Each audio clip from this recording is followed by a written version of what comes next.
بسم اللہ الرحمن الرحیم۔ السلام علیکم ورحمۃ اللہ وبرکاتہ۔ کیسے ہیں آپ سب لوگ، میرے بہنوں اور بھائیوں؟ آپ ٹھیک ہوں؟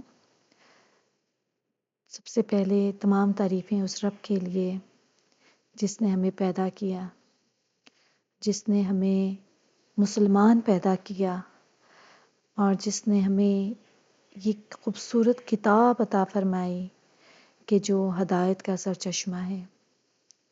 اور اس کے ساتھ ساتھ اللہ تعالیٰ کا لاکھ لاکھ شکر ہے کہ اللہ تعالیٰ نے ہمیں نبی آخر زمان حضرت محمد صلی اللہ علیہ وسلم کے سنت عطا فرمائی کہ جس پر چل کر ہم لوگ اس رستے کی طرف پہنچ سکتے ہیں جو وہاں پر اللہ تعالیٰ ہمیں پہنچانا چاہتا ہے۔ اور یاد رکھیں کہ وہی انسان کامیاب ہے جس نے آخرت میں کامیابی حاصل کر لی۔ ہمارے پیدا کرنے کا مقصد کیا؟ کبھی آپ نے سوچا کہ اللہ تعالیٰ نے ہمیں پیدا کیوں کیا ہے؟ تو یہ مقصد آپ کو سمجھ نہیں آئے گا جب تک آپ اس قرآن کو نہیں کھولو گے۔ آپ جب قرآن پاک کھولیں گے تو آپ کو اپنی زندگی کا مقصد سمجھ آ جائے گا کہ اللہ تعالیٰ نے ہمیں پیدا کیوں کیا ہے۔ آپ کا جو گول ہے زندگی کا، وہ صرف آپ کو یہ کتاب ہی بتائے گی، باقی آپ کو کوئی بھی نہیں بتا سکتا۔ تو یاد رکھیں، وہ کامیاب ہو گیا جس نے آخرت میں کامیاب ہو گیا، جو جنت میں داخل ہو گیا وہ کامیاب ہو گیا۔ لیکن یاد رکھیں گے کوئی بھی اچھی چیز ہمیں اتنی آسانی سے تو نہیں ملتی نا، ہمیں اس کے لیے کوشش کرنی پڑتی ہے، محنت کرنی پڑتی ہے، تبھی کہیں جا کے اس چیز کے لیے ہم اس لائن میں کھڑے ہو سکتے ہیں کہ جہاں پہ ہم کہیں کہ ہم بھی اس کو ڈیزرو کرتے ہیں۔ تو اس ڈیزرونگ لائن میں کھڑے ہونے کے لیے یہ دنیا ہے جس میں ہم نے، جب تک اللہ تعالیٰ نے ہمیں زندگی دی ہے، یہ سانس چل رہی ہے، تب تک ہمارے پاس وقت ہے، ہم نے کوشش کرنی ہے اپنا وہ ٹارگیٹ اچیو کرنے کی۔ تو شروع کرتے ہیں آج سے ہی، لگ جائیں اس کام پہ، اس قرآن کو کھولیں، اس کو پڑھیں، اور اس کی چاہے ایک آیت پڑھتے ہیں آپ، دن میں ایک آیت پڑھیں، لیکن پڑھیں ضرور۔ ایک آیت پڑھیں، اس کا ترجمہ پڑھیں، اس کا مطلب سمجھیں، اور اس کو خود سے سوچیں کہ کیسے اس آیت کی روشنی میں خود کو تبدیل کر سکتی ہوں یا کر سکتا ہوں، اور پھر آگے بھی پہنچائیں، شیئرنگ بھی کریں۔ یہ سب ہماری ذمہ داریاں ہیں، اور یہی ہمارا گول ہے، اور اسی مقصد کے لیے ہمیں پیدا کیا گیا تھا۔ جو 1,24,000 انبیاء کرام آئے ہیں، وہ کیوں آئے تھے؟ ان کا کیا مقصد تھا؟ وہ بھی تو اسی کام کے لیے آئے تھے، اللہ کا پیغام پہنچانے کے لیے۔ وہ بھی تو ایک اللہ توحید کی طرف ہی سب کو بلا رہے تھے نا، اور تو کوئی کام نہیں تھا، ان سب کا مشن بھی یہی کی تھا۔ تو جب ہم ان کو دیکھتے ہیں تو ہمیں وہیں سے سمجھنا چاہیے کہ جو ان کا مشن تھا وہی کام ہم نے کرنا ہے۔ ٹھیک ہے، ٹھیک ہے، نبوت کا سلسلہ ختم ہو گیا، اب کوئی نبی نہیں آئیں گے، کچھ بھی نہیں ہوگا۔ اب اللہ تعالیٰ نے امت محمدیہ کے وجہ سے ہم لوگوں کو یہ ذمہ داری دی ہے کہ ہم نے اللہ تعالیٰ کے پیغام کو آگے پہنچانا ہے، دین کے لیے ہم نے کام کرنا ہے، اور دین پر چلنے کے لیے آپ کو سٹیپ اٹھانا پڑے گا۔ آپ صرف کوشش کریں، اس کے بعد اللہ تعالیٰ، آپ خود دیکھیں گے کہ اللہ تعالیٰ کس طرح ہر سٹیپ پہ آپ کی مدد فرما رہے ہیں۔ تو اسی کوشش کا ایک کڑی ہے جو آج ہم ایک آیت پڑھیں گے، آیت نمبر 37 اور 38 پڑھیں گے، اور بہت ہی پیاری آیات ہیں۔ ہم ان کا ترجمہ بھی دیکھیں گے، اور پھر دیکھیں گے کہ اس میں اللہ تعالیٰ ہم سے کیا فرما رہے ہیں، اور ان آیات کی روشنی میں ہم کس طرح سے خود کو تبدیل کر سکتے ہیں، اور اپنی زندگی میں کیا تبدیلی لا سکتے ہیں۔ چلیں سب سے پہلے آیت نمبر 137 کا ترجمہ پڑھتے ہیں۔ پھر اگر وہ، یعنی کہ اہل کتاب کی طرف اشارہ ہے، پھر اگر وہ اس چیز پر ایمان لے آئیں جس پر تم ایمان لائے ہو تو بے شک وہ ہدایت پا جائیں گے، اور اگر وہ منہ پھیریں یعنی منہ موڑیں تو پھر وہی ہیں مخالفت میں، سو ان کے مقابلے میں آپ کو اللہ کافی ہے، اور وہی خوب سننے والا ہے، خوب جاننے والا ہے۔ اور یہ بہت پیاری آیات ہے، آیت نمبر 38۔ صبغۃ اللہ ومن احسن من اللہ صبغۃ ونحن لہ عابدون۔ اے نبی کہہ دیجئے اللہ کا رنگ اختیار کرو، اور رنگ کے لحاظ سے اللہ سے زیادہ اچھا کون ہے، اور ہم اسی کی عبادت کرنے والے ہیں۔ تو اب یہاں پر اللہ تعالیٰ ہم سے کیا کہنا چاہتے ہیں؟ اللہ تعالیٰ فرما رہے ہیں کہ اگر کفار اہل کتاب بھی اللہ تعالیٰ کی تمام کتابوں اور تمام رسولوں پر اسی طرح ایمان لے آئیں جس طرح مومنو تم ایمان لائے ہو، اور وہ ان میں کسی میں فرق نہ کریں، تو وہ بھی حق کو پا کر رہنمائی حاصل کر لیں گے۔ اور اگر وہ حق سے منہ پھیر کر تمام حجت کے بعد بھی باطل کو اختیار کر لیں تو وہ تمہارے مخالف ہیں، اور ان کے مقابلے میں تمہیں اللہ تعالیٰ ہی کافی ہے، وہ ان کے مقابلے میں تمہیں فتح و نصرت سے سرفراز فرمائے گا کہ وہ خوب سننے اور سب کچھ جاننے والا ہے۔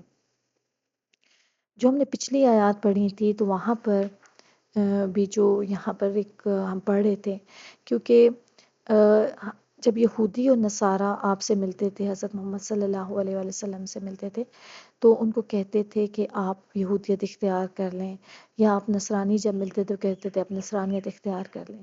تو پھر اللہ تعالیٰ نے آپ کی رہنمائی کی تھی کہ آپ ان کو اس طرح سے کہیں کہ ہم تو ملت ابراہیم کی ہی پیروی کرتے ہیں، جو سب کو چھوڑ کر ایک اللہ کا ہو گیا، اور وہ مشرکوں میں سے نہیں تھا۔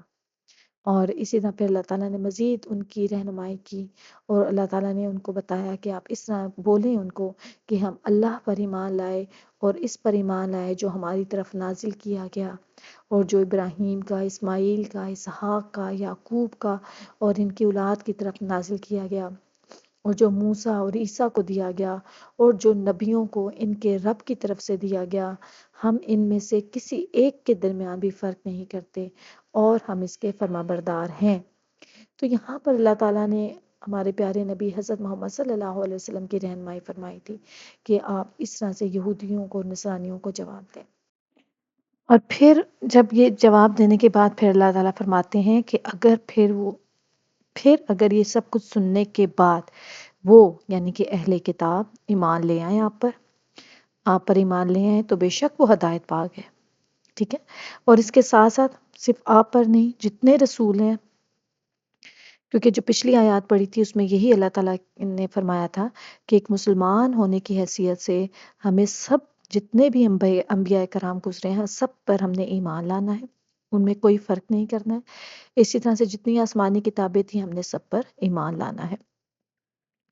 تو یہاں پہ بھی اللہ تعالیٰ فرما رہے ہیں کہ اگر وہ آپ پر ایمان لے آتے ہیں، تمام رسولوں پر ایمان لے آتے ہیں، اسی طرح جس طرح اے مومنو آپ لوگ ایمان لائے ہو، اور ان میں سے کسی کو کوئی فرق نہیں کرتے، تو اس کا مطلب ہے کہ وہ بھی حق پا گئے، رہنمائی حاصل کر لی۔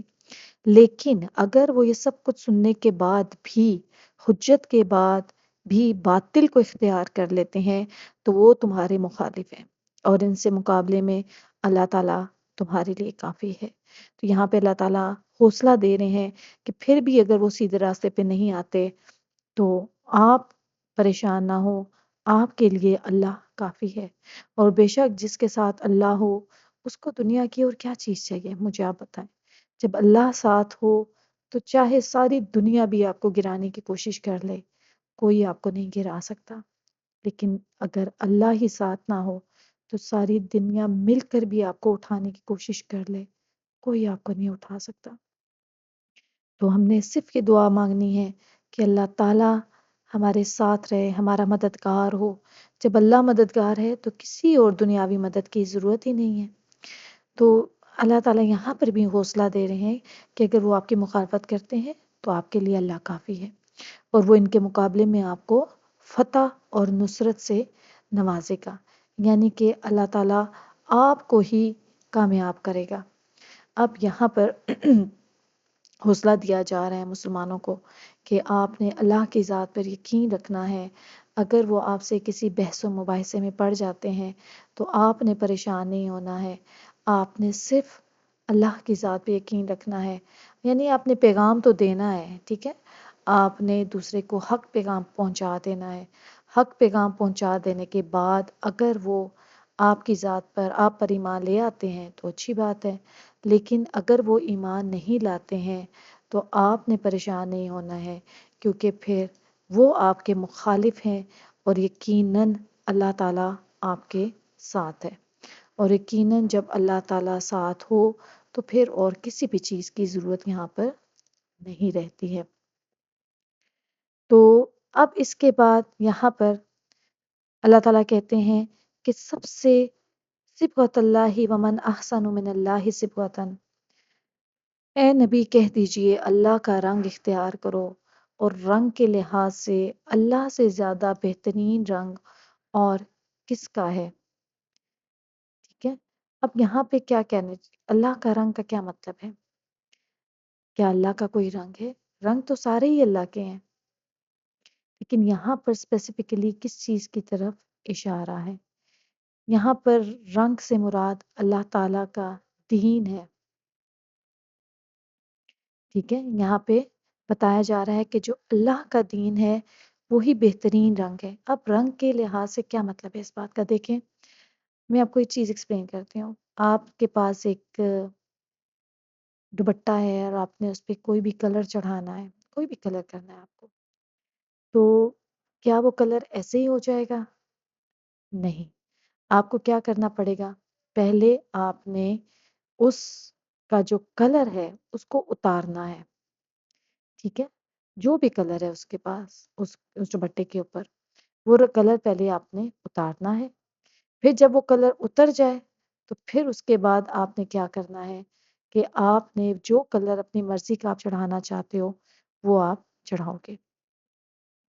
اس بات کا مطلب یہ ہے کہ آپ اس بات کو اگر آپ ذرا اس کانٹیکسٹ میں دیکھیں کہ اسی طرح سے جب آپ نے اللہ کا رنگ اپنے اوپر چڑھانا ہے، اللہ کا رنگ یعنی کہ دین کا رنگ، دین کی طرف آپ نے آنا ہے، تو سب سے پہلے آپ نے کیا کرنا ہے؟ دنیا کا جو رنگ ہے اس کو اتارنا ہوگا۔ دنیا کا رنگ اتاریں گے تبھی آپ یہ دین کا رنگ چڑھا سکیں گے، کیونکہ اگر آپ دنیا بھی رکھیں گے اور دین بھی رکھیں گے تو ایسے نہیں ہوتا ہے۔ ہمیں دین کے اندر مکمل داخل ہونا پڑے گا۔ ہم نے جیسے کل میں سورہ آل عمران کی ایک آیت پڑھی تھی، اور اس میں بتایا گیا تھا کہ کچھ لوگ ہیں جو کنارے پہ کھڑے ہوتے ہیں، جب ان کو کوئی فائدہ پہنچتا ہے تو وہ مطمئن ہو جاتے ہیں، اور پھر جب ان کو کوئی آزمائش آتی ہے تو وہ دوبارہ اپنے چہرے کی طرف اسی طرح پرانے جو ان کا ہوتا ہے طریقہ کار اسی کی طرف لوٹ پڑتے ہیں۔ یعنی وہ کنارے پہ کھڑے ہو کر کنارے پہ کھڑے ہوتے ہیں، کنارے والے لوگ ہوتے ہیں۔ اب دیکھیں، جب بھی کنارے پہ ہم کھڑے ہوں گے تو یقیناً وہاں پہ گرنے کا خطرہ ہوتا ہے، تو ہم نے کنارے پہ نہیں کھڑا ہونا ہے، ہم نے مکمل طور پر دین کو اپنانا ہے۔ ٹھیک ہے، مکمل طور پہ وہ رنگ چڑھانا ہے۔ اب یقیناً جب وہ رنگ اللہ کا آپ چڑھائیں گے تو آپ کو بہت ساری رکاوٹوں کا بھی سامنا کرنا پڑے گا۔ سب سے پہلے جس معاشرے میں آپ رہتے ہیں آپ کو بہت ساری لوگوں کی باتیں بھی سننی پڑیں گی۔ میں ایک عام سی بات کرتی ہوں، آپ ایک محفل میں بیٹھے ہوئے ہیں، جب اذان ہوتی ہے اور آپ اٹھ کے جاتے ہیں نماز پڑھنے کے لیے، تو سب لوگ پہلے آپ کو دیکھیں گے کہ دیکھو دعوت چل رہی ہے، سب کچھ ہو رہا ہے، بیچ میں سے اٹھ کے نماز پڑھنے کے لیے جا رہا ہے، تو آپ کے بارے میں اچھی باتیں بھی ہوں گی، بری باتیں بھی ہوں گی، ہر طرح کی بات آپ کے بارے میں کہی جائے گی۔ تو یہاں پر اب آپ نے کیا کرنا ہے؟ آپ نے ان چیزوں کو فیس کرنا ہے، اور اچھے طریقے سے فیس کرنا ہے۔ ٹھیک ہے، آپ نے لڑائی جھگڑا نہیں کرنا ہے، کیونکہ آپ نے جب بھی ایسا کوئی کام اللہ کی طرف آپ جائیں گے تو آپ نے اس آیت کو یاد رکھنا ہے، صبغۃ اللہ والی آیت، کہ اللہ کا رنگ بہترین رنگ ہے، اور سب سے بہترین رنگوں میں جو رنگ ہے وہ اللہ کا رنگ ہے، اور ہم نے وہ رنگ چڑھانا ہے تو اس کے لیے ہمیں پھر دنیا کا رنگ اتارنا پڑے گا۔ اور وہی دوپٹے والی مثال ہے کہ جب آپ دوپٹے کے اوپر سے پرانا رنگ اتاریں گے تو پھر اس کے اوپر نیا رنگ چڑھا سکتے ہیں۔ اسی طرح جب ہم نے دین میں داخل ہونا ہے تو ہمیں دنیا کا رنگ اتارنا پڑے گا، تبھی ہم دین میں داخل ہوں گے، اور دین میں ہم نے مکمل داخل ہونا ہے، کنارے پہ نہیں کھڑے ہونا ہے۔ ٹھیک ہے، اور یہاں پہ ایک اور ظاہری اگر اس کی بات کی جائے اس آیت میں، تو اس میں عیسائیوں کا ایک طریقہ تھا کہ جب وہ اپنے دین میں کسی کو داخل کرتے تھے یا ان کے ہاں کوئی بچہ پیدا ہوتا تھا تو وہ پانی میں زرد رنگ ڈال کر اس میں اس شخص کو یا بچے کو غوطہ دیتے تھے، اور کہتے تھے کہ اب یہ سچا عیسائی ہو گیا ہے۔ تو اس کا اس آیت میں رد فرمایا ہے کہ یہ ظاہری رنگ کسی کام کا نہیں۔ تو اس کے اگر آپ ڈیپ مفہوم میں جائیں تو اس بات کا مطلب یہی ہے کہ جو بہترین رنگوں میں رنگ ہے وہ اللہ کا رنگ ہے۔ ٹھیک ہے، بہترین رنگ اللہ کا رنگ ہے، اور ہم نے اس رنگ کو چڑھانے کے لیے ہمیں باقی رنگ اتارنے پڑیں گے۔ اور یہاں پہ صبغت اللہ سے مراد اللہ کے طریقے ہیں، اللہ کی عبادت کی خالص خصوصیات ہیں۔ اللہ چاہتا ہے کہ عبادت صرف اس کے بتائے ہوئے اصول پر ہو، نہ کہ کسی انسان یا کسی قوم کی تکلیف پر۔ اس کے ساتھ یہ آیت ہمیں یہ بھی سکھاتی ہے کہ اللہ فرماتا ہے ہم نہیں چاہتے کہ ہم وہی عبادت کرو جو ہم نے کی، یعنی ہر امت کا اپنا ایک عبادت کا طریقہ مخصوص ہے، مسلمانوں کو صرف اللہ کی ہدایت پر ہی عمل کرنا چاہیے۔